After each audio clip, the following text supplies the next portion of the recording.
Sterling's surprise debut. Aljamain Sterling moved up to featherweight at UFC 310 and did everything a fighter is told to do. Stay active, control the grappling, and outwork your opponent. He landed more, pushed the pace, and even took Movsar Evloev's back. By every metric that matters, Sterling won. By every metric the judges were apparently using, he lost 29-28 across the board. Sterling didn't complain, but Twitter turned into a full-scale investigation. Fans posted slow-motion clips, strike stats, and control time breakdowns like they were building a legal case. Someone probably made a pie chart. Even Daniel Cormier hinted during commentary that Sterling might have done enough, which in analyst speak translates to, I can't say robbery on air, but check my Twitter later. Sterling went up a division to prove he belonged at featherweight. Instead, he proved something way more important. You can win the fight, win the stats, and win the crowd, and still lose to 3 people with pens and questionable eyesight. Sanchez versus Pearson. Everyone scored it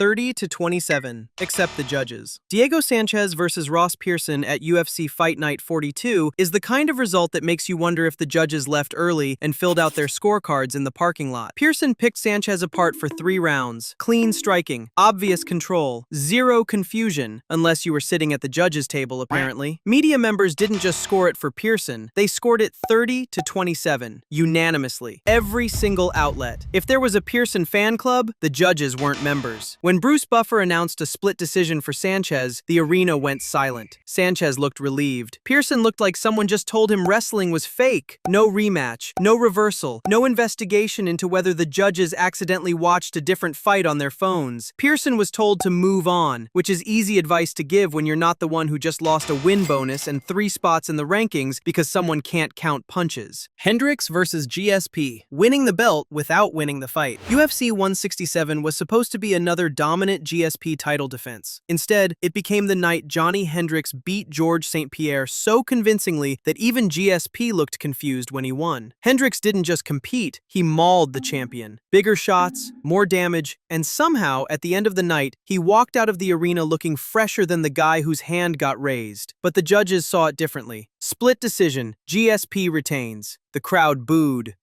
And still, the welterweight champion. Dana White looked like he wanted to fire someone. Analysts immediately started using terms like championship bias, which is MMA code for, we all know what just happened, but let's be professional about it. Here's the wildest part. GSP vacated the belt 4 months later and vanished for 4 years. Hendricks got screwed so hard that even the winner didn't want to celebrate. Fans learned a harsh lesson that night. In MMA, you don't just have to beat the champion. You have to beat him so badly that 3 random people with scorecards can't pretend it didn't happen. Hendricks didn't do that, and honestly, nobody's sure anyone can. The Paddy decision, everyone saw coming. At UFC 282, Paddy Pimblett faced Jared Gordon in what was supposed to be his toughest test yet, and Gordon passed. The judges, however, did not. Nearly everyone watching scored it for Gordon. Fighters, coaches, analysts, and probably the guy selling nachos in Section 204. The striking stats favored Gordon. The control time favored Gordon. The who looked more uncomfortable test definitely favored Gordon. But when Bruce Buffer read the scorecards, unanimous decision for Paddy. Gordon stood there looking like a man who just got fired via group text. Even Dana White's post-fight reaction was suspiciously quiet. When your own boss won't defend the decision, you know something went sideways. The internet didn't hold back. Robbery trended for hours. Media members posted their scorecards, all for Gordon. Paddy insisted he won clearly, which only made it worse. After that night, Paddy didn't just have hype, he had an asterisk the size of Liverpool. And Jared Gordon? He never got his rematch. Turns out when you beat someone in a loss, the UFC doesn't rush to book the sequel. Sterling versus Yan 2. The rematch that solved nothing. Aljamain Sterling versus Petr Yan at UFC 273 was supposed to settle the controversy from their first fight, the one where Sterling won the belt via disqualification after Yan threw an illegal knee. This time, there would be no confusion, no technicalities, just 5 rounds to prove who was better. And then the judges decided to keep the confusion alive. Sterling controlled the grappling, racked up over 8 minutes of control time, and even took Yan's back in round 2. Yan landed the cleaner shots and had the bigger moments, but spent a lot of the fight being backpacked like luggage at the airport. When the scorecards were read, split decision for Sterling, half the MMA world lost their minds. Media members posted their own cards showing Yan winning. Fans debated whether lying on someone counts more than actually hurting someone. The real loser? everyone who thought this fight would end the debate. Sterling kept his belt but couldn't escape the paper champ accusations. And MMA fans learned an important lesson. Sometimes a rematch doesn't answer the question. It just gives people more material to argue about on Reddit for the next 3 years. Reyes beat Jones, but you can't beat the scorecards.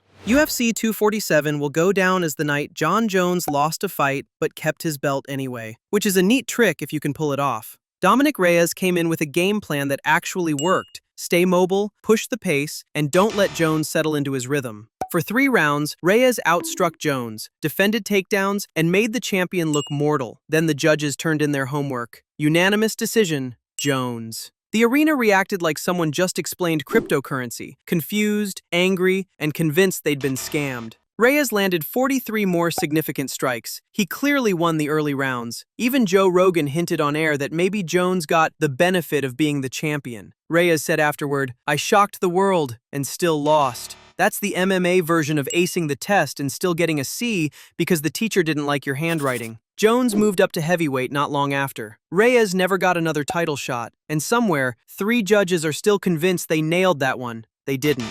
O'Malley's controversial climb. Sean O'Malley versus Petr Yan at UFC 280 was supposed to be the fight that proved whether Suga was a legitimate contender or just a guy with good hair and a highlight reel. The answer depends which judge you ask. Yan outlanded O'Malley by 23 significant strikes. He scored takedowns. He controlled the octagon like a man paying rent there. But O'Malley had the flash, and in MMA, sometimes flash beats facts. When Bruce Buffer announced a split decision for O'Malley, fighters watching live immediately went to Twitter. Aljamain Sterling called it a robbery. Daniel Cormier looked confused. Jan Blachowicz posted his scorecard for Jan. Jan walked out of the cage looking like someone who just got told their winning lottery ticket was a misprint. But here's the thing. O'Malley went on to win the belt. Jan went on to keep complaining about this fight. After UFC 280, Suga had a new nickname among fans, Split Decision Sean, and Petr Yan learned a harsh lesson. You can outstrike someone, outgrapple someone, and outwork someone, and still lose to someone who landed one really pretty punch. Machida's Shogun Mystery. UFC 104 featured a title fight so controversial that fans are still arguing about it in YouTube comments 15 years later. Lyoto Machida was the undefeated champion, with a style so confusing that nobody could figure out how to beat him. Then Mauricio Shogun Rua walked in and figured it out. He chopped Machida's legs with heavy kicks, pressured him for 5 rounds, and outlanded him by a margin that would make a boxing match look competitive. The crowd knew Shogun won. The commentary team knew Shogun won. Shogun's corner knew Shogun won. Hell, even Machida looked like he was mentally planning his rematch strategy. Then the scorecards came in. 48-47 Machida. All 3 judges. Unanimous. The arena didn't just boo. The light heavyweight champion.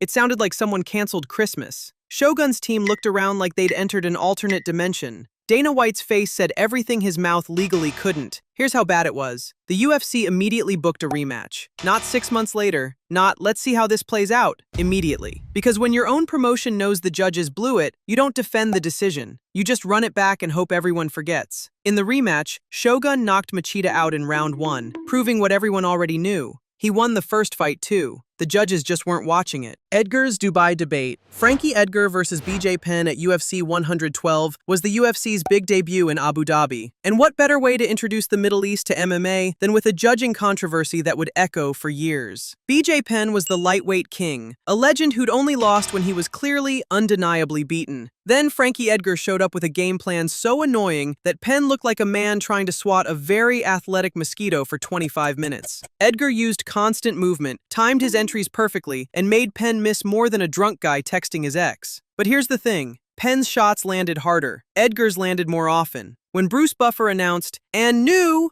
half the arena gasped. Fans immediately split into 2 camps. Edgar solved Penn, and Edgar ran away for 5 rounds. The debate got so heated that the UFC just booked an immediate rematch to settle it. Spoiler, Edgar won the rematch even more convincingly, proving the first result wasn't a fluke. But UFC 112 will always be remembered as the fight where fans learned an uncomfortable truth. You can dethrone a legend with footwork and volume, but people will never stop arguing about whether you really won. BJ Penn fans are still in the comment section of this fight claiming robbery. Frankie Edgar fans are still posting strike stats. And the judges? They've long since moved on, blissfully unaware they started a 15-year argument. Volk did the impossible and still lost. Alexander Volkanovski walked into UFC 284 in Perth, Australia, which might as well have been Dagestan considering the crowd, and became the first person to make Islam Makhachev look human. He stuffed takedowns, outlanded Islam in striking, and nearly finished him with a head kick in round 5 that had Joe Rogan screaming like he just won the lottery. Then Bruce Buffer read the scorecards, unanimous decision for Islam. The arena went from, holy shit, Volk might win, to, holy shit, he just got robbed, in under 10 seconds. The media went ballistic. 13 out of 15 journalists scored it for Volk. Rogan said live on air he thought Volk won. Fans flooded social media, accusing the judges of protecting Islam's undefeated record like it was a national treasure. Even Islam's corner looked relieved, not celebratory. That's the face you make when you know you just survived something you weren't supposed to survive. Volk took the rematch 5 months later and got knocked out, which gave people ammunition to say, see, Islam's better. But that first fight? That's the one everyone remembers. Not because Volk lost, but because he didn't, at least not in the cage. He lost on paper, in the same way someone loses an argument because the other person just kept talking louder. Sometimes the story isn't who won, it's who should have. And at UFC 284, that was Volkanovski. The judges just had a different story in mind.